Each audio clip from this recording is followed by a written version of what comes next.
iglesia decide permitirse que el Espíritu Santo te use y usted salga de esa puerta, usted va a ver el poder de Dios siendo manifiesto. Usted va a ver cómo aquel que está en la muerte puede vivir.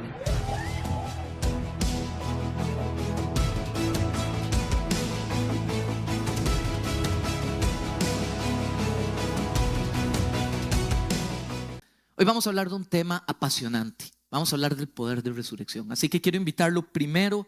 Vamos a ir a la palabra de Dios y vamos a estar primero en Primera de Corintios 5:14. Vamos a estar leyendo por ahí y vamos a estar viendo ahí algunos textos. Pero creo que lo importante, lo primero y lo más importante que tenemos que decir: Jesús es la resurrección y la vida.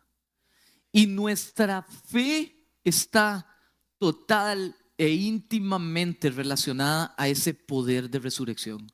Nosotros necesitamos, como creyentes, comprender a plenitud lo que la resurrección produce en la vida del cristiano y vivir como personas que verdaderamente han experimentado esa resurrección. Y hay poder de Dios en la resurrección, y hay poder, transformación en la resurrección. Y la resurrección es el acontecimiento que marcará un antes y un después, y que nos diferencia de cualquier otra religión y cualquier otra práctica, porque nosotros no creemos en un Dios muerto. Muchas religiones creen en dioses muertos, en personas que vivieron y murieron y fundaron religiones y hoy en día las siguen. Nosotros seguimos a un Dios vivo, un Dios que se levantó de entre los muertos. Yo no sé si eso, hermano, de verdad, yo necesito levantarlo, porque si a usted eso no le emociona, usted está en el lugar equivocado. Lo siento decirle eso, pero usted está en el lugar equivocado, porque este es el centro de nuestra fe. Todo lo que somos gira en esto.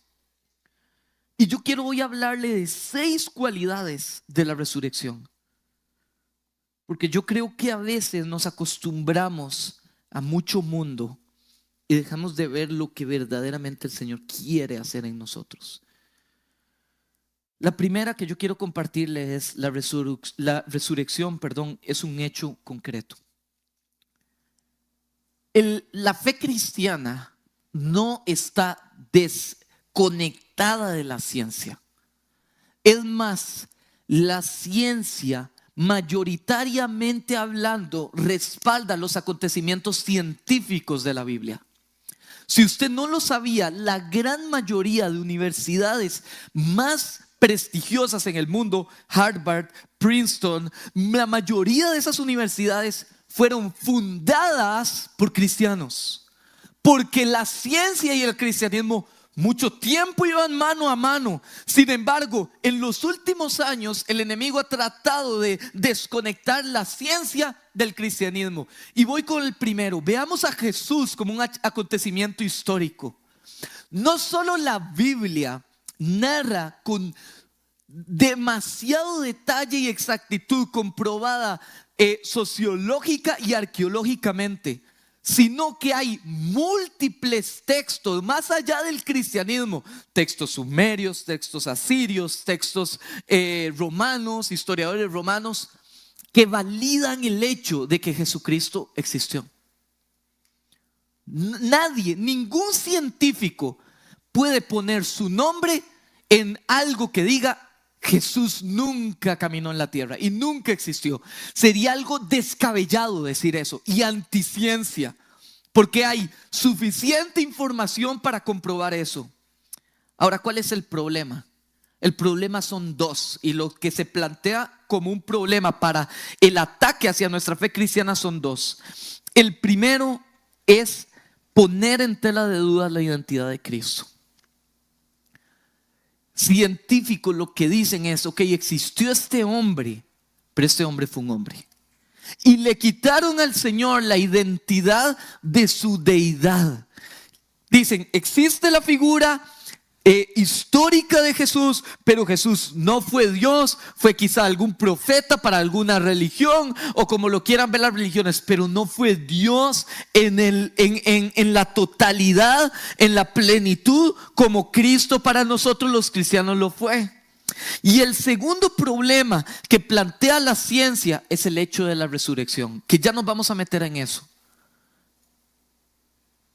Pero cuando usted y yo vamos a la Biblia, usted y yo encontramos suficiente información para validar el hecho de que la resurrección no solamente es un sentir o que fue algo espiritual, sino un acontecimiento histórico. Porque hubo cientos de testigos. Algunos registraron, otros simplemente presenciales, pero hubo cientos de testigos que vieron al Cristo resucitado. Hay documentos escritos en la palabra de Dios donde hay testigos oculares que dieron su vida pensando que verdaderamente Jesucristo se levantó entre los muertos. Hay una tumba vacía hoy en día donde usted puede ir, estuvo vacía y sigue estando vacía, donde Jesús estuvo ahí y se levantó de entre los muertos. Hay profecías exactas que describieron la venida del Mesías cumplida en la vida actual de Jesús. Y lo último, es un hombre o fue un maestro, el Señor, que sin tener ninguna universidad, sin tener ninguna institución propia en sí mismo, es el hombre que más discípulos ha tenido a través de la historia. Y personas que entraron de una forma y fueron transformadas totalmente. Hoy en día sigue habiendo testimonios vivos del poder de restauración de Cristo. La resurrección no es solamente un sentir, no es un decir, no es algo que se escribió y solamente y ahí está y es parte de un libro. Mi hermano, la resurrección es un hecho concreto y un hecho histórico. Punto número 2. Y antes tal vez de pasar, 1 Corintios 15:14. Y si Cristo no resucitó, vana es entonces nuestra predicación y vana es también vuestra fe. Y voy a decir algo con mucho temor y con mucho temblor de Dios, pero necesito que usted me entienda y me agarre esto en el aire, porque si no puede sonar herejía. Nuestra fe no gira en la Biblia. Nuestra fe no gira en la Biblia. Y yo no estoy quitándole a la Biblia su inerrancia, su poder transformación, su perfección y su plenitud y lo que la Biblia es y encierra en la Biblia. Pero nuestra fe no está en el texto, nuestra fe está en la resurrección. Nuestra fe gira en la resurrección. Y eso es lo que este texto acaba de leer, lo que usted acaba de leer. En vana es, si la Biblia nos fuera dada perfecta, sin error, impecable, pero no hubo resurrección, en vana es nuestra fe. Porque la Biblia narra la resurrección, pero la resurrección es una persona que es a la cual la Biblia le apunta, y eso es a donde nuestra fe gira, que es en la figura de Jesús. Jesús es nuestra resurrección y la resurrección es el centro de nuestra fe, porque usted quizás no tenga todas las respuestas. Usted no se va a saber la Biblia de arriba para abajo. Si alguien debate con usted, usted quizás no va a tener la respuesta. Pero ¿acaso cuando a ese viene a debatir y te trae algo y usted dice, lo que me está diciendo no me suena, no sé cómo debatírselo, quizá te está diciendo, la Biblia se contradice y usted no sabe ni cómo responderle? ¿Cambió tu fe? Y yo le voy a decir, la mía no. ¿Y sabe por qué? Porque yo le voy a decir a esa persona, quizá no sé la respuesta a la pregunta que tú me estás dando, pero yo mismo experimenté el poder de resurrección. Y eso, ningún argumento, mi hermano, lo puede transformar o lo puede quitar. El poder de resurrección es el epicentro de nuestra fe. Es la razón de nuestro creer. Es la razón de ser de nosotros. Y es el centro de la fe cristiana. La resurrección habla de la validez de Jesús como Mesías. Usted sabe, Vamos a ir a un texto donde los fariseos de ese tiempo no se distanciaban mucho de las personas de hoy. Hoy la gente viene a las iglesias y a veces viene a Jesús a ver qué puede hacer Jesús por ellos.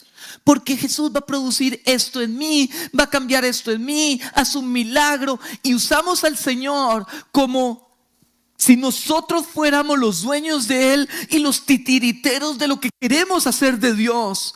Pero el Señor le responde a estos fariseos de una forma tan impresionante, porque hay gente que por más de que pasen maravillas y prodigios no se van a volver a agradecerle al Señor. Y no solo hay respaldo en la Biblia. Por ejemplo, cuando oró por los 10 enfermos y solo uno se regresa a agradecerle al Señor, hay respaldo bíblico, pero usted lo ha visto en sus vidas. Cómo gente ha sido tocada por el poder de Dios y nunca se devolvieron a Dios y nunca se regresaron. Porque hay gente que ni aunque Jesús aparezca aquí en este momento se van a volver al Señor, porque siempre van a pedir más. Y Mateo 12:38 dice esto: algunos de los fariseos y de los maestros de la ley dicen a Jesús, esos sabios, los dueños de toda la enseñanza, le dicen: maestro, queremos ver alguna señal milagrosa de parte tuya. ¿Qué más faltaba? ¿En serio? ¿Vieron las sanidades? ¿Vieron al Señor hablar y hacer que el clima cambie, que el viento se detenga, que el mar cese? ¿Vieron al Señor sanar todo tipo de enfermedades? ¿Vieron los testimonios de estos hombres que sanaban las enfermedades? ¿Qué milagro mayor que caminar sobre el agua? ¿Qué esperaban? No sé, yo decía en el culto anterior que bajara un planeta, no sé, y que lo pusiera aquí enfrente de ellos. Y ojo la respuesta del Señor ante la actitud de ellos. El Señor les dice, 39, esta generación malvada y adúltera pide una señal milagrosa, pero yo no se la daré. No les daré más señal que la del profeta Jonás. Porque así como Jonás estuvo 3 días y 3 noches en el vientre de un pez enorme, también 3 días y 3 noches estará el Hijo del Hombre en el corazón de la tierra. ¿Sabe qué es lo que usted está leyendo? La mayor señal que el Señor les dio fue la resurrección. Si usted con la resurrección no puede creer, no hay nada que lo vaya a hacer creer. Si usted no pudo darse cuenta que la resurrección era transformar una situación imposible y hacerla posible, usted no hay nada de lo que el Señor pueda hacer que usted vaya a volverse a Él. La resurrección valida que Jesús verdaderamente era el Hijo de Dios. Solo el Hijo de Dios podía levantarse entre los muertos. Solo el Señor podía hacer eso. Tercera característica de la resurrección. La resurrección es mi justificación. Para los que están llevando fundamentos, esto es importante. Para los profes, que los recordemos. ¿Cómo funciona el tema de la justificación? Romanos 4:25. Él fue entregado a la muerte por causa de nuestros pecados. La muerte en la cruz hizo que el poder del pecado nunca más se enseñoree de aquel que le entregó su vida al Señor. Si usted le entregó su vida al Señor y usted recibió la gracia y usted le dijo: Señor, quiero que seas mi Salvador, quiero que seas mi Rey, y usted le entregó todo al Señor, el poder del pecado no tiene más participación en su vida. Quizá a usted le cuesta, pero ya la victoria fue dada. Quizá el Señor te está formando en medio de una situación, pero la victoria fue dada. El poder del pecado fue destruido en la cruz. Seguimos leyendo: y resucitado para hacernos justos ante los ojos de Dios. Y el Señor pudo haber quedado con eso. Voy a quitarle el poder al pecado y ustedes sigan viviendo su vida. ¿Y qué hubiese pasado? Quizá ya el pecado no hubiera sido parte, pero la culpa sí. ¿Qué es ser justificado? Ser justificado, y esto es fundamental, hermano. Yo creo que alguien ocupa, de verdad siento del Señor, no lo dije en el culto anterior, siento que alguien de este culto necesita escuchar esto. Ser justificado es cuando el Señor te toma y te lleva al lugar original, al diseño original que Dios te puso. Ser justificado no es solo que el Señor tomó tu lugar. Y más allá de eso, es como que usted nunca hubiese estado en ese pecado. Es como que usted nunca hubiese fallado. Dios te llevó a cero. Y yo creo que alguien ocupa escuchar eso para que tu culpa sea quitada. ¿Sabe por qué a veces nosotros caminamos en pecado y con culpa? Porque no entendemos el poder de la justificación. Y si bien el Señor murió en una cruz para quitar el poder del pecado, el Señor resucitó para librarnos de la culpa. Y usted que ha vivido con culpa, usted se puede dar cuenta de esto. A veces la culpa es peor que el propio pecado. A veces cargar con él la carga de fallé como padre, fallé como madre, cometí un gran error con mi hijo, cometí este pecado y quizá hoy estoy viendo las consecuencias y el Señor no me puede perdonar. Quizá esa carga a veces es más pesada que el mismo pecado. Y ojo, Dios no nos prometió quitar las consecuencias. Nos prometió darnos el poder para poder pasar esa culpa. Nos prometió darnos las armas para poder sobrellevarlo. Y cuando usted pone su mirada en la resurrección, usted ha sido justificado, hermano. Nunca más vuelva a escuchar esa voz de culpa. Usted tiene que volverse esa voz de culpa que te dice: usted está sucio, usted no puede, usted nunca, acuérdese lo que usted hizo. Y usted tiene que volverse y decirle: en la resurrección de Cristo, yo fui hecho justo. Y eso quiere decir que nunca más la culpa va a ser parte de mí, sino que ya yo soy visto con otros ojos delante del Señor. Nosotros somos justificados por el poder de resurrección a los ojos de Dios. Punto número 4, la garantía del futuro.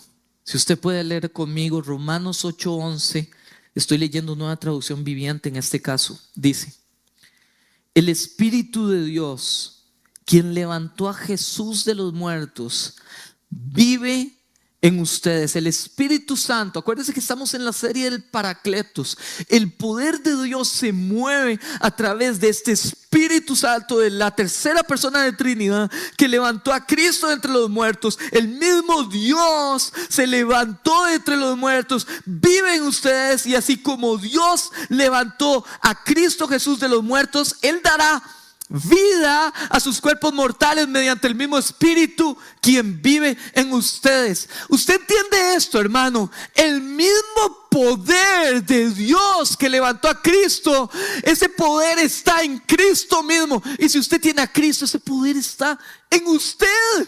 En usted. O sea, usted entiende lo que pasa cuando usted se levanta a orar por alguien. Es el poder de Dios moviéndose. De verdad, yo creo que a veces tenemos que detenernos y hacemos oraciones tan ligeras y voy a orar por alguien porque es lo que me toca. No, mi hermano, es porque es el poder de Dios moviéndose en medio de esa oración, en medio de esa intercesión, en medio de esa guerra. En ese cuartito de guerra está el poder de Dios moviéndose. Es el poder de resurrección y vida. Es la transformación total. Es el imposible siendo posible. ¿Y qué me preocupa a mí de todo esto? Que a veces tenemos nuestra mirada tan puesta en las cosas terrenales. Y voy a trabajar, hermanos, y me voy a esforzar, y cuando llegue a los 50 me voy a jubilar joven y voy a hacer este negocio y este otro, para que cuando llegue al final de mi vida, este granito de arena que últimos años, ahí sí voy a ser feliz. Ahí sí voy a disfrutar todo el esfuerzo de lo que hice. Y nosotros, y sé que me voy a salir de la toma, pero nosotros agarramos nuestra porcioncita de vida y se nos olvida que el día que esto termine, todo esto sigue. Y sigue, y sigue, y sigue, y sigue, y sigue, y sigue, y sigue. Y no nos daría chance de aquí en la iglesia físicamente entender lo que la eternidad viene. Y ese poder que resucitó a Cristo, nos resucitó a nosotros. Porque usted puede venir aquí y estar muerto. Y yo lo dije tal vez en la reunión pasada, y entender cuando el Señor crea a Adán, el Señor sopla. Y la palabra original del hebreo es rúa. El Señor sopla, rúa. Y rúa no solo es un soplido físico donde activó nuestros pulmones e hizo la capacidad de que pudiésemos respirar hoy. El Señor sopló espíritu. Rúa quiere decir espíritu también. Y el Señor sopló espíritu. O sea, usted podría estar respirando y no estar viviendo. Dios le dio vida doble a ese hombre y vino el pecado a interrumpir. Pero mi hermano, hay gente que quizás ha recibido el soplo de la capacidad de poder vivir en lo natural, pero no en lo espiritual. Y nosotros necesitamos los dos. Y lo poderoso es que uno tiene un tiempo de inicio y en el último aliento de nuestra vida, ese soplo se va a ir. Y ese soplo terminó y cesó nuestra vida.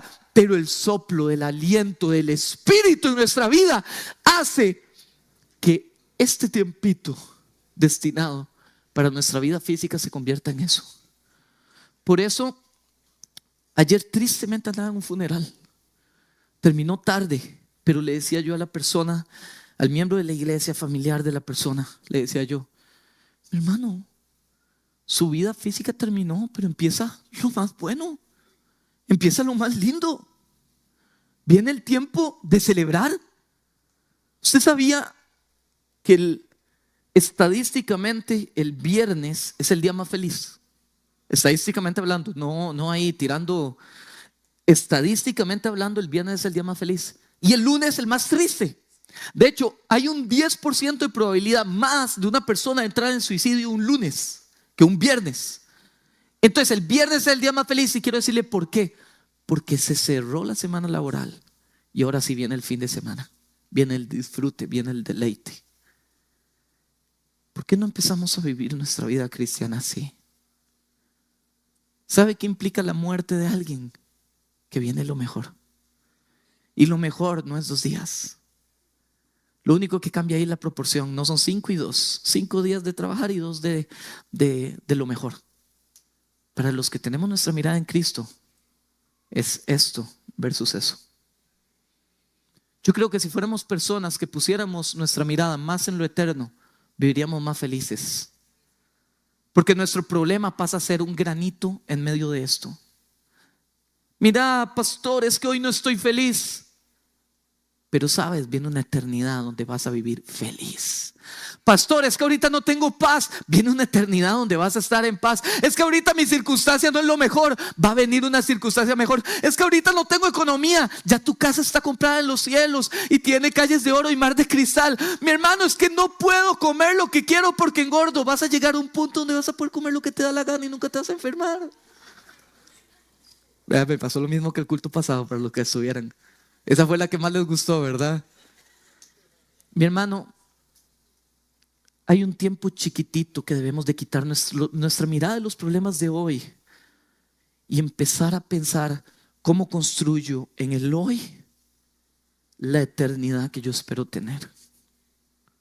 Para eso es el tiempo chiquitito, para poder volvernos al Señor de todo corazón. La resurrección nos da garantía de nuestro futuro. Enfoquémonos en lo eterno, no en la calidad de vida que tenemos hoy.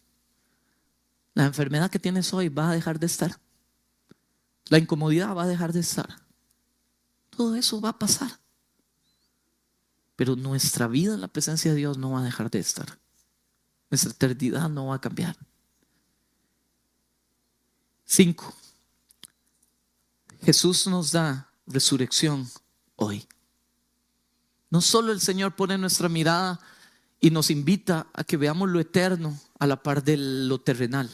No solo el Señor nos dice que nuestro pasado, el Señor va a borrar ese pecado y nos justifica en Él y ya no tenemos que preocuparnos ni cargar culpas ni cargas. El Señor nos dice que vamos a tener resurrección y vamos a experimentarla hoy. Quiero que vaya conmigo a Juan 11, 20 al 26. Usted conoce la historia de Lázaro.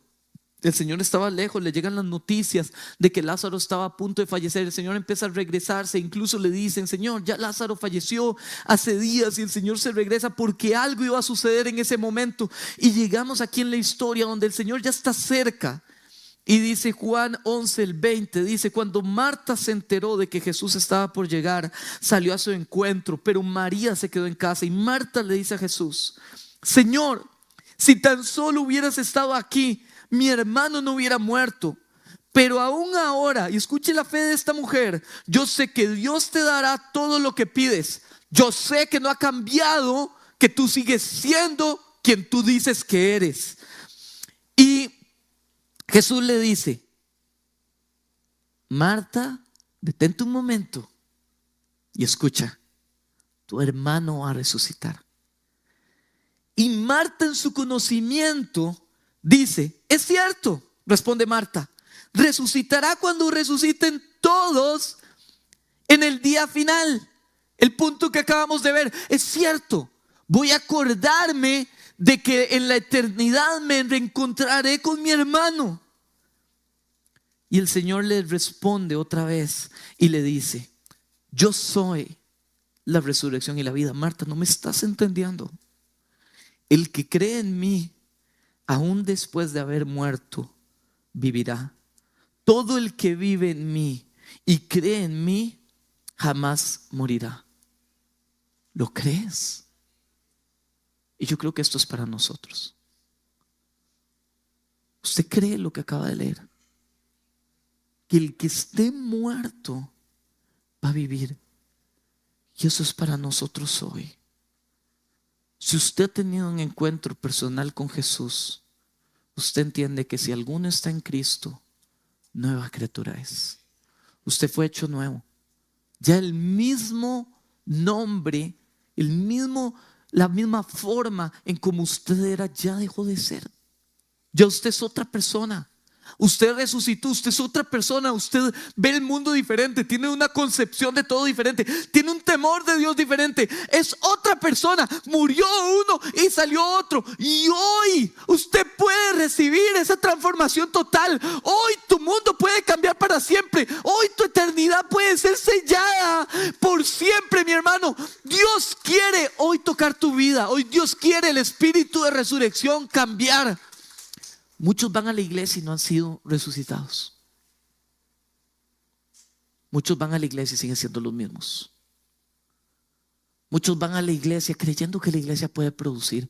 Esto no lo puede producir ninguna iglesia. El poder de resurrección no está en la iglesia, está en Cristo. Y todo lo necesitamos.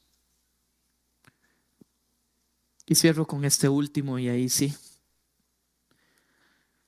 Punto número 6. Voy a repasar los 5 que tenía, por si usted está notando y se le fue algo. La resurrección es un hecho concreto. 2. La resurrección valida que Jesús es el Mesías.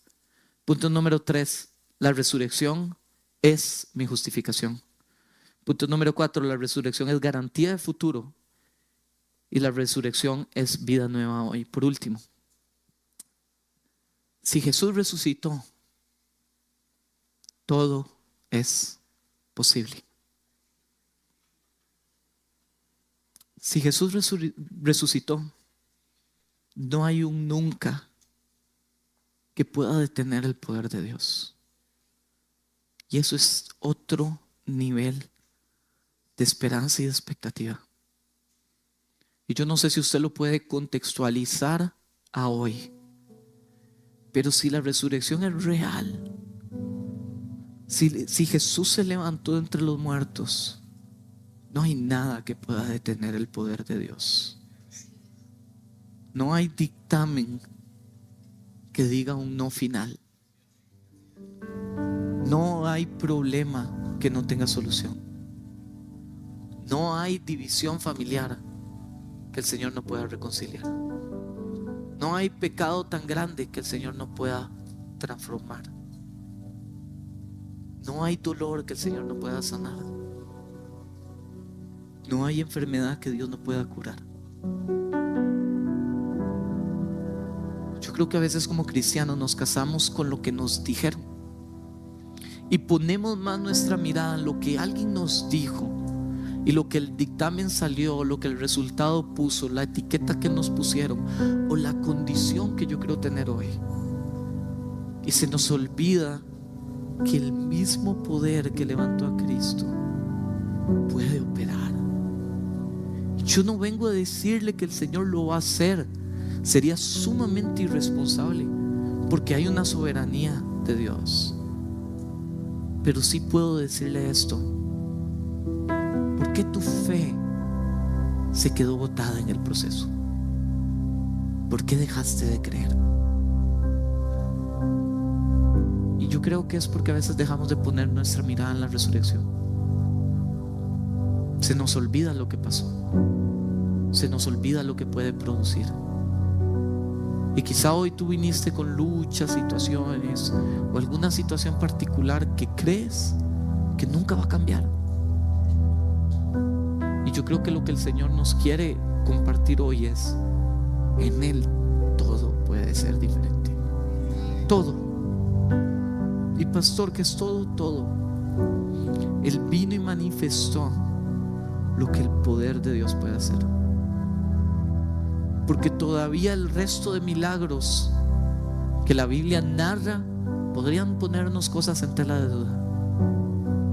Pero la resurrección es algo que no hay nada mayor. Nada se puede hacer más grande que eso.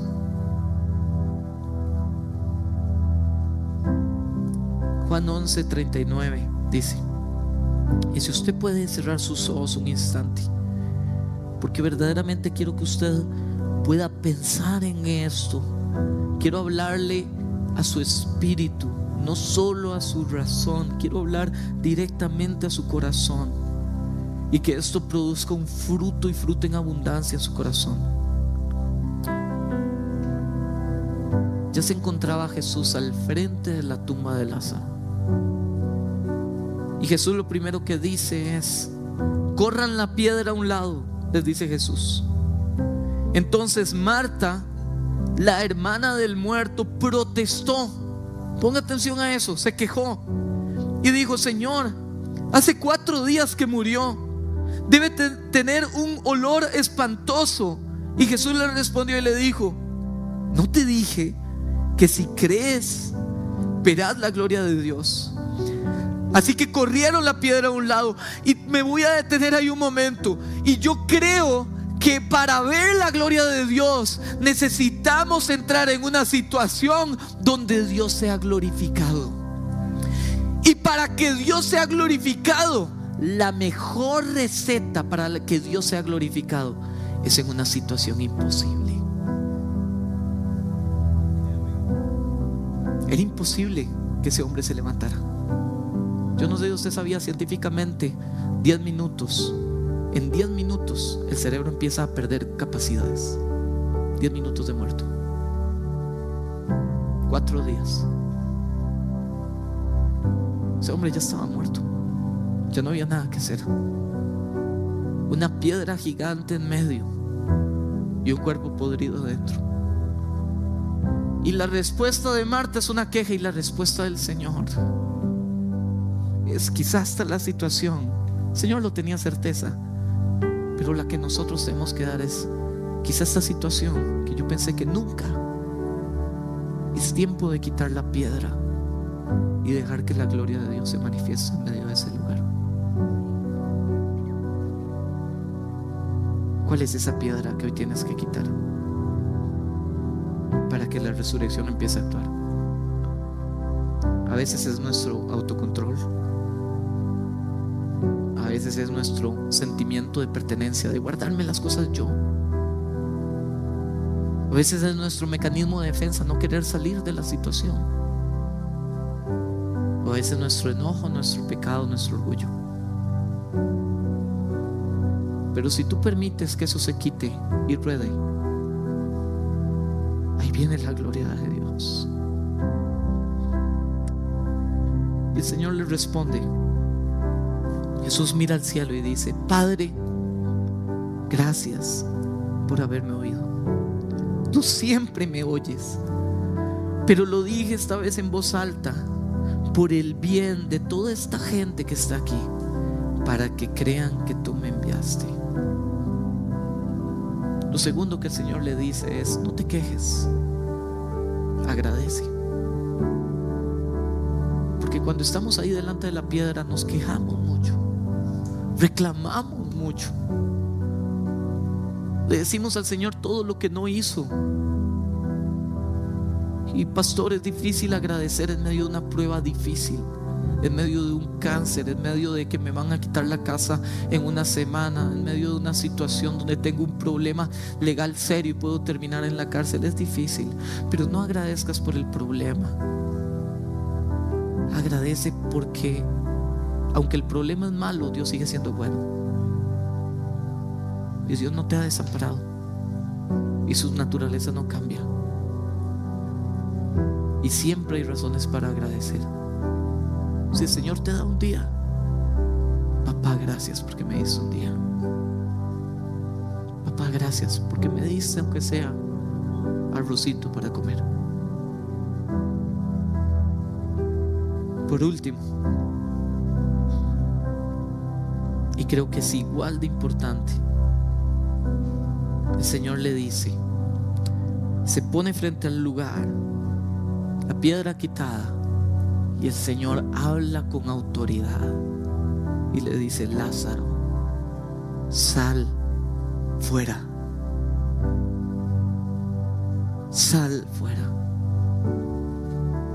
Yo creo que es tiempo de que usted se enoje con su situación, espiritualmente hablando, se pare frente a ese lugar de muerte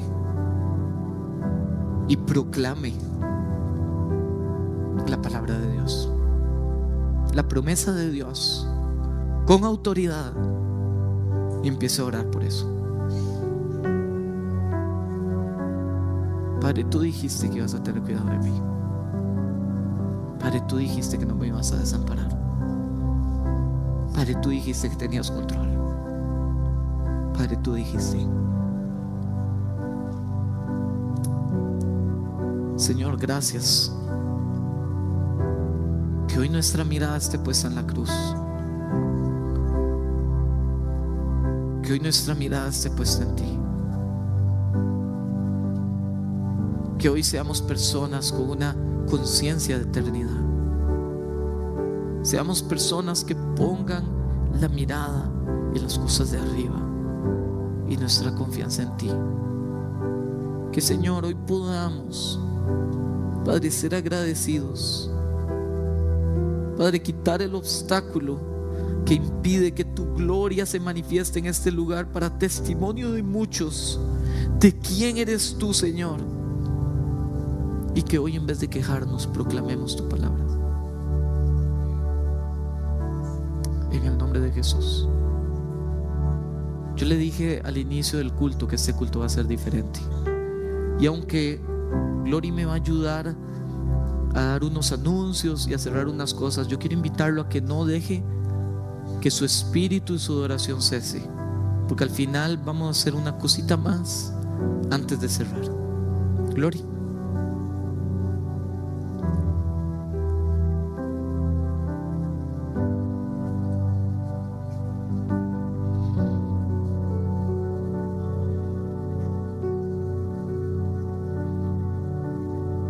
No.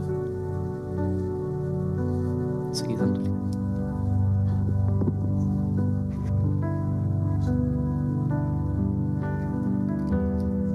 Sí. Aquí está el azul. Ahora sí. Bueno, primero vamos a recoger las ofrendas y los diezmos. Entonces le pido por favor a los servidores que pasen al frente y me acompañan a orar por los diezmos y las ofrendas. Señor, te damos gracias primero que nada por permitirnos estar aquí, por conocer de tu Hijo, Señor, y por traer esa salvación y resurrección. Te ponemos en tus manos, Señor, estos diezmos y estas ofrendas para que tú nos des sabiduría para administrarlos, Señor, para que les des sabiduría a los que administran, Señor. Oramos por aquellas personas, Padre, que están pasando por un tiempo de escasez, un tiempo difícil, Señor, buscando un trabajo, para que ellos puedan creer, Señor, que tú eres Jehová Jireh, que tú eres su proveedor, Señor. Te damos también gracias por todo lo que nos has dado, Señor, y por cómo nos has bendecido, en el nombre de Jesús, amén. Si quieren pueden pasar. Sí, Señor.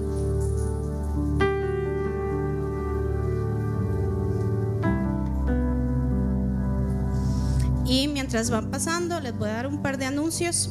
El primero es que el próximo sábado, si el Señor lo permite, tenemos reunión de Vital y de Compás aquí en la iglesia a las 5 de la tarde, el 7 de octubre. Y también tenemos el inicio de los bautizos. El próximo domingo, el domingo 8 de octubre, tenemos el prebautismo. Entonces, para que la gente que se quiere bautizar, le pedimos que venga al culto de 9, y después del culto se va a hacer como la reunión. Va a ser en el salón, el curso, perdón, va a ser en el salón multiusos de la iglesia. Y el tiempo límite de inscripción es el viernes 6 de octubre. Y la fecha del bautizo es el domingo 15 de octubre. Va a ser al finalizar del culto de las 11 de la mañana y va a ser en este salón. Y bueno, esos serían los anuncios, entonces los dejo con Derek. Sí. Ahora sí, si me ayudan otra vez a bajar un poquito luces. Queremos cerrar el culto nada más de hoy. El sábado anterior el Señor, yo le conté que el Señor me dio esta palabra para hoy, pero el Señor me habló de un tema particular y era la sanidad. Ahorita, al finalizar el servicio, quiero invitar a que si usted vino hoy al culto con alguna enfermedad,